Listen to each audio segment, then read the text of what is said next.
ये कहानी है दो दोस्तों की, जिनमें से एक ने अपनी हवस और लालच में अपने बेहतरीन दोस्त को तन्हा छोड़ दिया। लेकिन इस फैसले का नतीजा क्या निकला? क्या इसकी जिंदगी तब्दील हुई? क्या वो अपनी गलती से सीखा? जानने के लिए वीडियो आखिर तक देखें। सदियों पुरानी बात है, यमन के शहर बसरा में दो दोस्त रहते थे। उन दोनों की दोस्ती बचपन से थी, लेकिन उनकी आदतें और मिजाज एक दूसरे से मुख्तलिफ थे। उनमें से एक का नाम नसीर और दूसरे का नाम बनारस था। प्यारे दोस्तों, आपसे गुजारिश है कि हमारे चैनल को भी सब्सक्राइब करें ताकि हम मोनेटाइजेशन के लिए अप्लाई कर सके। वो दोनों अपना सामान ऊंटों पर लाद कर दूर दराज इलाकों में फरोख्त करने के लिए जाया करते थे। उन्हें ये कारोबार करते हुए काफी अरसा गुजर गया था। आज के दिन भी वो दोनों ऊंटों पर सवार थे। दिन का आगाज हो चुका था। वो दोनों बड़ी तेजी से बसरा के दरवाजे से बाहर निकले और सफर पर रवाना हो गए। ये दोनों दोस्त यमन के बड़े मशहूर सौदागर थे, जो कारोबार की गरज से बसरा आए थे और अपना सामान फरोख्त करके अच्छा खासा मुनाफा हासिल कर चुके थे। जब वो बसरा पहुंचे थे तो उनके साथ कई ताजिर थे, लेकिन वो लोग अपना सौदा बेच कर दूसरे शहरों की तरफ रवाना हो गए। उन दो दोस्तों को भी काफिले के साथ जाना था, लेकिन उन्होंने वापसी का इरादा कर लिया, क्योंकि जब वो अपने घर से निकले थे तो नसीर की बीवी बीमार थी और बनारस को ये गवारा नहीं था कि वो अपने दोस्त को तन्हा छोड़कर काफिले के साथ रवाना हो जाए। अब वापसी के सफर पर उन दोनों के साथ कुछ ऐसा वाकया पेश आने वाला था जो उनकी जिंदगी का रुख बदल देने वाला था। दोनों का सफर वापसी की समत जारी था और उनकी ये ख्वाहिश थी कि सूरज तुलू होने से पहले वो खासा फासला तय कर ले, क्योंकि धूप में रेगिस्तान से गुजरना निहायत दुश्वार होता है। गर्मियों के दिन थे और सहरा ऐसे तपते जैसे कोई तन्नू दहक रहा हो, और फिर सहरा में आंधी और तूफान का भी खतरा हमेशा रहता था। इसी सोच के तहत वो दोनों बिजली की रफ्तार से सफर कर रहे थे और सूरज निकलने से पहले ही वो बसरा के गिरदोनवा की बस्तियों से काफी दूर जा निकले थे। इतने में नसीर ने आवाज दी, अब हमें रुक जाना चाहिए ताकि हम और हमारे ऊंट कुछ देर सुकून हासिल कर सके। यहाँ करीब ही एक नखलिस्तान मौजूद है, वहीं हम आराम करेंगे और सूरज के ढलते ही दोबारा सफर शुरू कर देंगे। बनास ने अपने दोस्त की बात मान ली। नखलिस्तान पहुंचकर दोनों ने पानी पिया, खाना खाया और ऊंटों को दरख्त के साथ बांध दिया। फिर दोनों दोस्त आपस में बातचीत करने लगे। बनारस दिल में छुपे लालच को दबाने के बावजूद खुद पर काबू ना रख सका और कहने लगा, मेरे दोस्त, तुम 2000 दिरहम का सामान लाए थे और मजीद 2000 दिरहम भी कमा लिए, मगर मैं सिर्फ 1000 का नफा ही हासिल कर सका हूँ। अफसोस, अगर मैं तुम्हारे साथ ना होता और काफिले के साथ रवाना हो जाता तो शायद ज्यादा कमा लेता। अगर हम यहाँ से कुछ सामान खरीद कर यमन ले जाते तो बहुत ज्यादा मुनाफा हासिल होता। नसीर ने बनास की बात सुनी तो नरमी से कहा, मेरे भाई, खुदा का शुक्र अदा करो, तुम सिर्फ 1000 दिरहम का सामान लाए थे और अब तुम्हारे पास 2000 दिरहम मौजूद है। ऐसी नाशुक्री ना करो। लेकिन बनास बार बार अपने लालच का इजहार कर रहा था। कहने लगा, काश मैं 2000 दिरहम के बजाय 10,000 दिरहम का मालिक बनकर वापस लूटता। फिर वो दोनों दरख्त के साए तले नींद लेने के लिए लेट गए। नसीर तो कुछ ही देर में खर्राटे लेने लगा, लेकिन बनारस से नींद कोसों दूर थी। इसके जहन में अब भी 10,000 दिरहम का ख्याल गर्दिश कर रहा था। अचानक इसने नसीर के सामान से इसकी रकम वाली थैली निकाल ली। फिर इसकी निगाह नींद में डूबे हुए नसीर के चेहरे पर पड़ी, जो एक मुखलिस और वफादार दोस्त का चेहरा था। इसके दिल में एक खाली शर्मिंदगी, बददियानती की तरफ माइल दिल ने कहा, ये तेरा वही बचपन का दोस्त है, क्या तो वाकई इसके साथ बेवफाई करेगा? फौरन इसके ज़मीर ने झंझोड़ा, नहीं, ये मैं क्या करने जा रहा था? ये सोचकर इसने थैली वापस इसकी जगह रख दी। इतने में बनास ने नसीर के ऊंट को तड़पते हुए देखा। इसे एक जहरीले सांप ने डस लिया था। इसने फौरन अपने दोस्त को जगाया, मगर इस वक्त तक काफी देर हो चुकी थी। अब दोनों को मजबूरना एक ही ऊंट पर सफर तय करना था। फिर शुमाल की समत से होले होले हुआ चलना शुरू हुई, जैसे किसी आने वाले तूफान की खबर दे रही हो। बनास बोला, हमें फौरन यहाँ से रवाना हो जाना चाहिए, कहीं ऐसा ना हो कि आंधी हमें पकड़ ले। नसीर ने बेख्तियार जवाब दिया, मेरे भाई बनारस, क्या तुम अक्ल से आरी हो चुके हो? आंधी के सामने हम खिले सहरा में कैसे ठहर सकेंगे? हमें चाहिए कि तूफान थमने का इंतजार करे और इसके बाद ही सफर को दोबारा शुरू करे। लेकिन बनारस अपनी जिद पर कायम रहा कि अभी निकलना चाहिए, देर करना नुकसानदेह होगा। आखिरकार नसीर ने इसकी बात मान ली।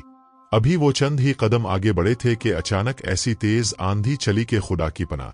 दोनों अपनी सवारी से उतरे और ऊंट की आड़ में खड़े हो गए, मगर रेत का तूफान बेकाबू था।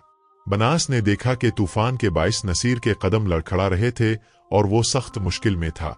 ये मंजर देखकर बनास के मुर्दा ज़मीर ने सर उठाया और दिल में सरगोशी की। ऐसा मौका दोबारा नहीं आएगा। ये सोचकर वो दबे पाँव खिसक गया और ऊंट को भगा दिया। वो खुद ऊंट की ओट लेते हुए नखलिस्तान की तरफ बढ़ने लगा। वो चाहता तो अपने दोस्त की मदद कर सकता था, मगर इसकी आंखों के सामने सिर्फ अपना माल ही नहीं बल्कि नसीर का सामान भी चमकने लगा। इसके दिल में ख्याल आया, अगर ये तूफान नसीर को निगल गया तो इसका तमाम माल भी मेरे कब्जे में आ जाएगा। ये लालच इसके ज़मीर पर हावी हो गया और इसने दोस्ती का लिहाज छोड़ दिया। नसीर, जो अपने दोस्त पर मुकम्मल यकीन रखता था, मदद के लिए इसे पुकारने लगा, मगर बनारस ने पलट कर भी ना देखा। फिर एक बुलंद आवाज गूंजी, बनारस, मुझे बचा लो। लेकिन हुआ और रेत की सनसनाहट के सिवा कुछ बाकी ना रहा और नसीर रेत के तूफान में कहीं खो गया। आखिरकार आंधी को भी थमना था और वो थम गई। बनास ने तसल्ली के लिए आरद गिर्द नजरें दौड़ाई, मगर नसीर कहीं नजर ना आया।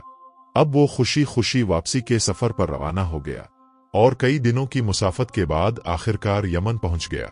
जब लोगों ने इससे नसीर के बारे में दरियाफ्त किया तो बनारस ने रोते हुए कहा, नसीर तूफान में कहीं खो गया है। मैंने इसे बचाने की बहुत कोशिश की, मगर तूफान इतना शदीद था कि मैं कुछ ना कर सका। सब इसकी नेकी का मातम करते रह गए। वक्त गुजरता गया और बनारस की तिजारत दिन दुगनी रात चौगनी तरक्की करती गई। अब इसका शुमार यमन के अमीर तरीन ताजिरों में होने लगा, मगर इसका ज़मीर मुर्दा हो चुका था। इसने कभी भी नसीर की बीवी और बच्चों की खबर तक ना ली, ना ही कभी अपने गुनाह पर नदामत का इजहार किया। माल और दौलत की हवस ने इसे बेचैन कर दिया था। वो दिन रात कारोबार की दौड़ में लगा रहता, कभी एक शहर तो कभी दूसरे शहर की जानिब सफर करता।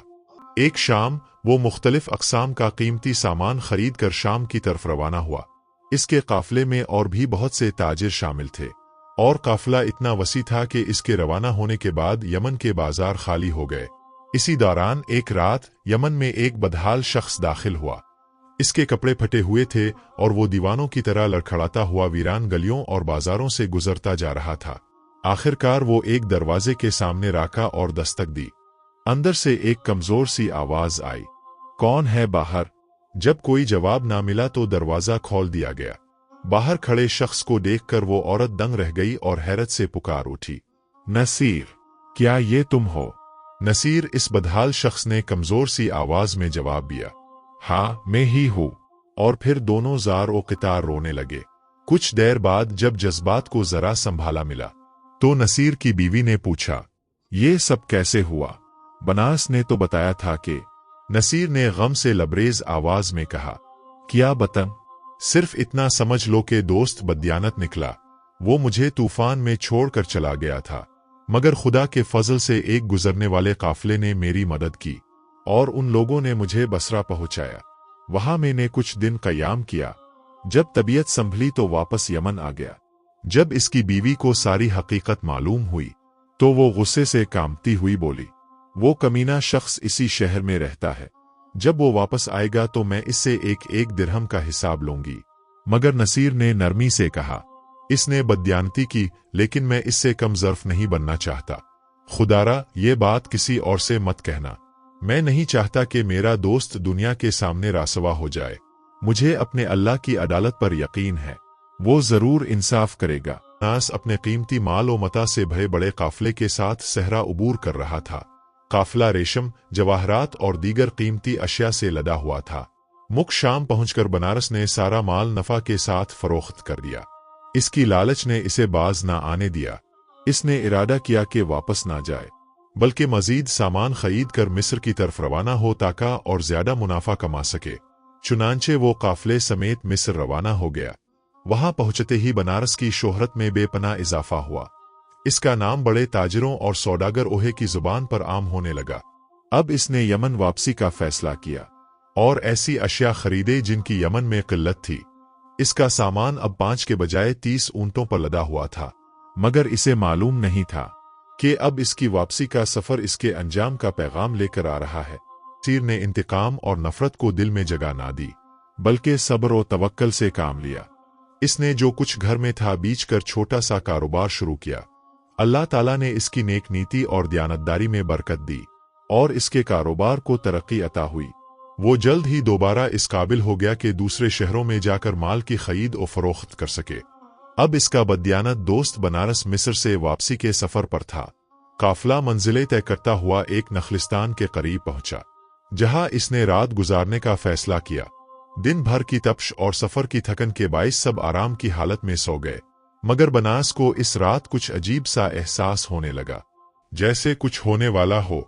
लेकिन इसने इस एहसास को झटक दिया और अपने साथियों के साथ आराम करने लगा। रात के वक्त जब काफिले के तमाम अफराद ख्वाबों की दुनिया में गुम थे, एक गिरोह ने काफिले पर हमला कर दिया। ये लुटेरे सहरा के रास्तों के माहिर और बेरहम थे। उनका सरदार सहरा में दहशत की अलामत समझा जाता था। लुटेरों ने काफिले पर हल्ला बोल दिया और बनारस और इसके साथियों को संभलने का मौका तक ना मिला। जब हमला खत्म हुआ तो बनारस और इसके साथी जमीन पर हैरानी और परेशानी की हालत में वो सब जमीन पर पड़े हुए थे। वो सब जख्मी थे। काफिले का सारा सामान लूट लिया गया था, यहाँ तक के ऊंट और घोड़े भी छीन लिए गए थे। बनारस, जो अपने दोस्त के साथ दगाबाजी करके आगे बढ़ा था, अब खुद बेयार और मददगार पड़ा था। वो शदीद जख्मी हालत में रेत के दरमियान दबा हुआ था। जब वो अपनी आंखों से अपनी बर्बादी देख रहा था तो इसे नसीर की यादें ताज़ा हो गईं। इसे नसीर की आंखों में वो दर्द और बेबसी याद आई जिसका सामना आज वो खुद कर रहा था। वो बिखरे हुए काफिले के साथ घर वापस नहीं जाना चाहता था। ना ही इसके पास अब कुछ माल बचा था, ना अच्छी सेहत। वो अपना सब कुछ खो चुका था और साथ ही इसके पास दूसरे ताजिरों का भी माल जा चुका था। अब वो कर्ज के चक्कर में फंस चुका था। इसने काफिले के साथियों से कहा, मैं इस हालत में यमन वापस नहीं जाऊंगा, तुम लोग जाओ, मैं मुख शाम में कयाम करूंगा। चुनांचे इसने सहरा को उबूर करना शुरू किया और कई दिन की मशक्कत के बाद आखिरकार शाम पहुंच गया। इसकी हालत मजीद बदतर हो चुकी थी, यहाँ तक कि अब वो भीख मांगने की हालत में आ चुका था। इसका गुरूर और लालच इसे जमीन पर गिरा चुके थे। अब वो सड़कों पर एक भिखारी की जिंदगी गुजारने पर मजबूर था। हर रात इसे कोई ना कोई ऐसा ख्वाब आता जिसकी वजह से वो होश और हवास से चिंग पड़ता।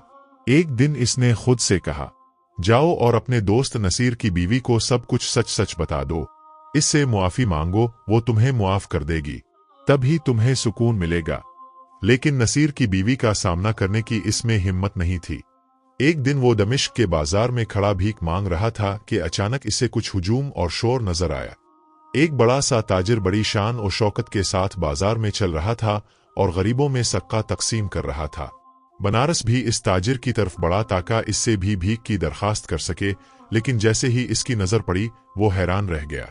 इसकी शर्मिंदा निगाहों ने इसे फौरन पहचान लिया। ये नसीर था, वही दोस्त जिसे बनारस ने तूफान में अकेला छोड़ दिया था।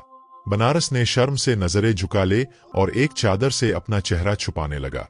वो दिल ही दिल में दुआ कर रहा था कि नसीर इसे पहचाने बगैर गुजर जाए। लेकिन नसीर एक मुखलिस और नेक दिल इंसान था। इसने अपने दोस्त को फौरन पहचान लिया। वो तेजी से इसके पास आया और बनारस की हालत देखकर इसका दिल पिघल गया। अपने दोस्त को इस हालत में देखकर नसीर की आंखों से आंसू निकल आए। इसने ना कोई शिकायत की, ना कोई गल्ला, बस खामोशी से इसे देखता रहा। बनारस शर्मिंदगी के मारे इसके कदमों में गिर गया और मुआफी मांगने लगा। नसीर ने अपने दोस्त को सहारा देकर इसे गिले से लगा लिया। जब दोनों यमन पहुंचे तो नसीर ने अपने दोस्त की मदद की ताकि वो दोबारा अपने कदमों पर खड़ा हो सके। इसने बनास को दिल से मुआफ कर दिया क्योंकि इसके दिल में रहम था और वो समझता था कि लालच और हसद की आग में जलने वाला शख्स कभी भी जिंदगी और आखिरत में कामयाब नहीं हो सकता। बनास को भी अपने किए पर सख्त अफसोस था। ये वाकया इसकी जिंदगी बदल गया और इसके बाद वो एक ईमानदार और मेहनती शख्स बन गया। ये कहानी हमें सिखाती है कि इंसान की असल पहचान इसके मुश्किल वक्त में होती है। दोस्ती, दयानतदारी और रहम दिली सिर्फ लफ्ज नहीं बल्कि ऐसे औसाफ हैं जो इंसान को अजीम बनाते हैं। जो शख्स लालच, खुदगर्जी और बददियानती के सहारे आगे बढ़ने की कोशिश करता है वो वक्ती तौर पर कामयाब हो भी जाए, लेकिन सुकून, इज्जत और अल्लाह की मदद इसे कभी नसीब नहीं होती। इसके बरक्स जो शख्स सब्र, अमानत और अल्लाह पर भरोसा रखता है, चाहे वक्ती तौर पर सब कुछ खो दे, अल्लाह इसे दोबारा अता फरमाता है, इज्जत भी, रिस्क भी और सुकून भी।